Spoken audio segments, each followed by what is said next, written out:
एक बिहारी समाज ऐसा है जो सूरज के हर रूप की पूजा करता है। उगते सूरज की पूजा तो सब करते हैं, सूरज के हर रूप की पूजा करना, ढलते सूरज की पूजा करना और छठ पूजा का त्योहार मनाना, भाइयों बहनों, ये अपने आप में ये संस्कार का परिचय करते हैं। हेलो मित्रों, स्वागत है आपका मेरी इस नई वीडियो में। आज मैं आपको छठ पूजा के बारे में बताऊंगा, जो बिहार, उत्तर प्रदेश और झारखंड आदि राज्यों में सर्वाधिक प्रसिद्ध है। छठ पूजा 4 दिवसीय उत्सव होता है। इसकी शुरुआत कार्तिक शुक्ल चतुर्थी को तथा समाप्ति कार्तिक शुक्ल सप्तमी को होती है। इस दौरान व्रतधारी लगातार 36 घंटे का व्रत रखते हैं। इस दौरान वे पानी भी ग्रहण नहीं करते। छठ पूजा के केंद्र में छठ व्रत है, जो एक कठिन तपस्या की तरह है। यह छठ व्रत अधिकतर महिलाओं द्वारा किया जाता है। कुछ पुरुष भी इस व्रत को रखते हैं और इस व्रत में विशेषतः सूर्य भगवान की पूजा होती है और छठी मैया की पूजा होती है। व्रत रखने वाली महिलाओं को परवैतिन कहा जाता है। 4 दिनों के इस व्रत में प्रति का लगातार उपवास करना होता है। भोजन के साथ ही सुखद शैया का भी त्याग किया जाता है। पर्व के लिए बनाए गए कमरे में व्रती फर्श पर एक कंबल या चादर के सहारे ही रात बिताती है। इस उत्सव में शामिल होने वाले लोग नए कपड़े पहनते हैं, जिनमें किसी प्रकार की सिलाई नहीं की गई होती है। व्रती को ऐसे कपड़े पहनना अनिवार्य होता है। महिलाएं साड़ी और पुरुष धोती पहनकर छठ पूजा करते हैं। छठ पर्व को शुरू करने के बाद सालों साल तब तक करना होता है, जब तक कि अगली पीढ़ी की किसी विवाहित महिला इसके लिए तैयार न हो जाए। घर में किसी की मृत्यु हो जाने पर यह पर्व नहीं मनाया जाता है। ऐसी मान्यता है कि छठ पर्व पर व्रत करने वाली महिलाओं को पुत्र रत्न की प्राप्ति होती है और छठ पूजा का उद्देश्य परिवार की मंगल कामनाओं के लिए किया जाता है। पुरुष भी पूरी निष्ठा से अपने मनोवांछित कार्य को सफल होने के लिए व्रत रखते हैं। छठ पूजा की शुरुआत नहाए खाए से होती है, अर्थात प्रथम दिन नहाए खाए मनाया जाता है। दूसरे दिन खरना, तीसरे और चौथे दिन क्रमशः अस्त होते और उदय होते सूर्य को नदी या तालाब में खड़े होकर अर्घ्य देते हैं। छठ पूजा का प्रथम दिन नहाए खाए से शुरू होता है। उसकी शुरुआत कार्तिक महीने के चतुर्थी से होती है। इस दिन व्रती अपने नजदीक में स्थित गंगा नदी अथवा किसी स्वच्छ तालाब में जाकर स्नान करते हैं। व्रती इस दिन नाखून और शरीर की अच्छी तरह सफाई करते हैं और बालों को धोते हुए स्नान करते हैं। लौटते समय वो अपने साथ गंगा जल लेकर आते हैं, जिसका उपयोग वे खाना बनाने में करते हैं। वे अपने घर के आसपास को स्वच्छ रखते हैं। व्रती इस दिन सिर्फ एक बार ही खाना खाते हैं। खाने में व्रती कद्दू की सब्जी, मूंग चना दाल, चावल का उपयोग करते हैं। इस दिन तली हुई पूरियां, पराठे, सब्जियां आदि खाना वर्जित है। यह खाना कांसे या मिट्टी के बर्तन में पकाया जाता है। खाना पकाने के लिए आम की लकड़ी और मिट्टी के चूल्हे का इस्तेमाल किया जाता है। जब खाना बन जाता है तो सर्वप्रथम व्रती खाना खाते हैं, उसके बाद ही परिवार के अन्य सदस्य खाना खाते हैं। छठ पूजा के दूसरे दिन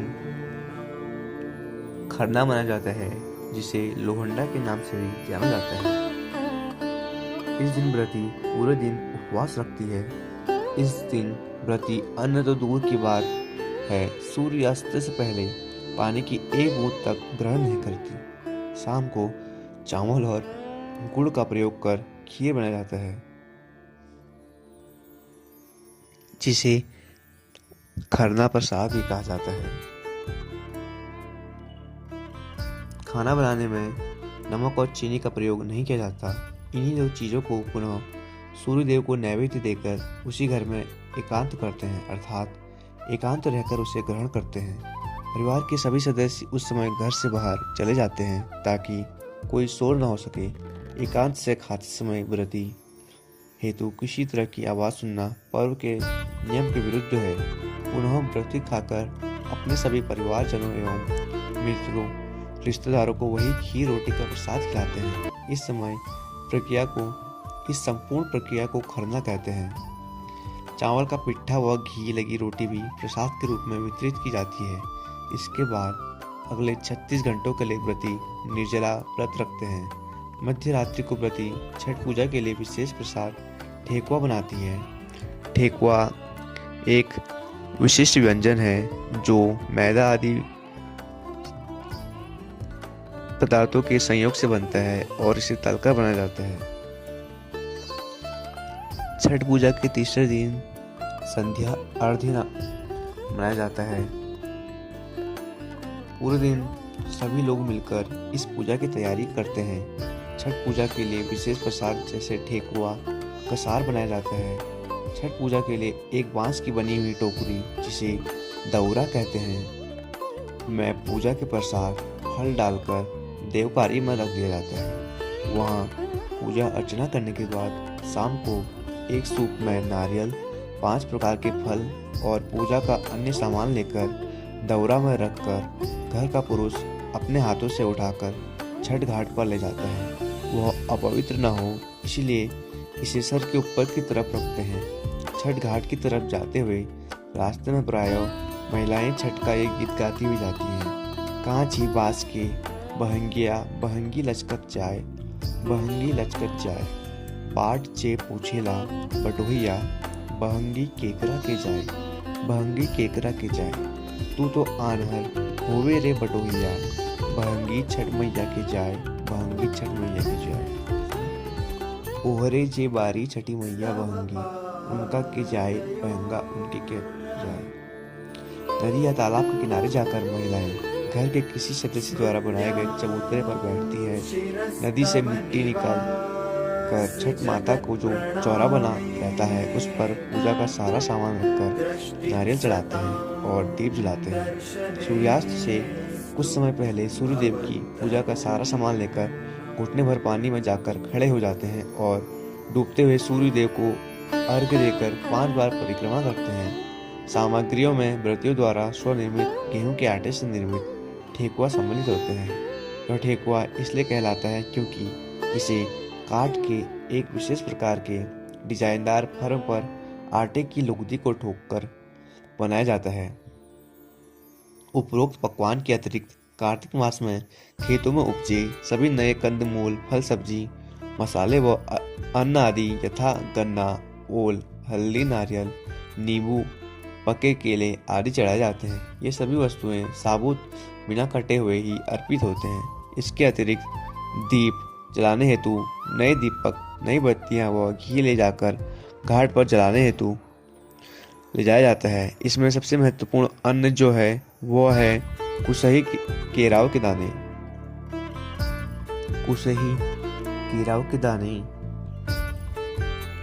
हल्के हरे काले रंग के और मटर से थोड़े छोटे दाने होते हैं जो टोकरी में लगाए जाते हैं, पर सांध्य अर्घ्य में सूर्यदेव को अर्पित नहीं किए जाते। इन्हें टोकरे में कल सुबह उगते सूर्य को अर्पण करने हेतु सुरक्षित रख दिया जाता है।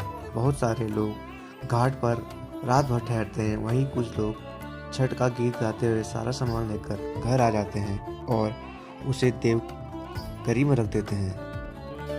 कोसी भरई संध्या की मध्य रात्रि को 5 गन्ने के नीचे मिट्टी के दिए जलाकर कोसी भरते हैं, जिसे कोसिया भरई कहते हैं। ये रस्म ज्यादातर उन परिवार में होता है जिनके यहाँ कुछ समय पहले कोई बच्चा जन्म लिया है या किसी की शादी हुई हो।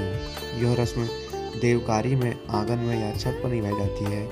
देव करी में गन्ने के पेड़ से एक छत्र बनाकर उसके नीचे मिट्टी का एक बड़ा बर्तन, दीपक तथा मिट्टी के हाथी बनाकर रखे जाते हैं। ये 5 गन्ने पंच तत्व भूमि, वायु, जल, अग्नि और आकाश का प्रतिनिधित्व।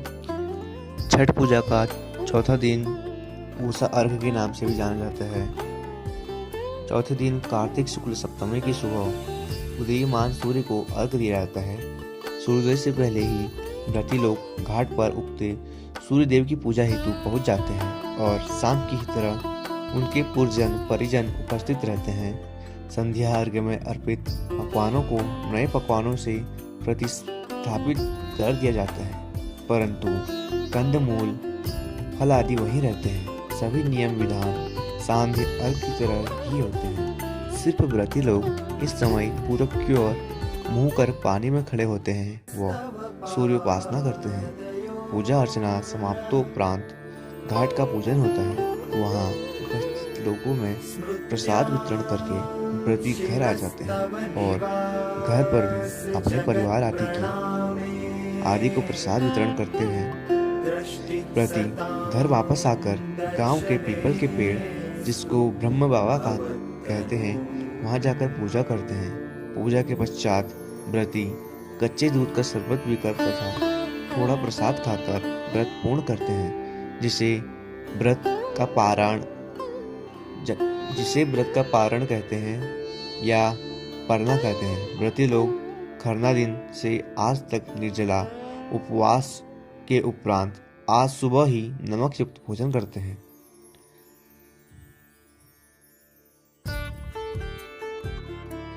अगर आपको यह वीडियो अच्छी लगी तो कृपया लाइक कीजिए, कमेंट कीजिए और शेयर कीजिए और सब्सक्राइब कीजिए। धन्यवाद।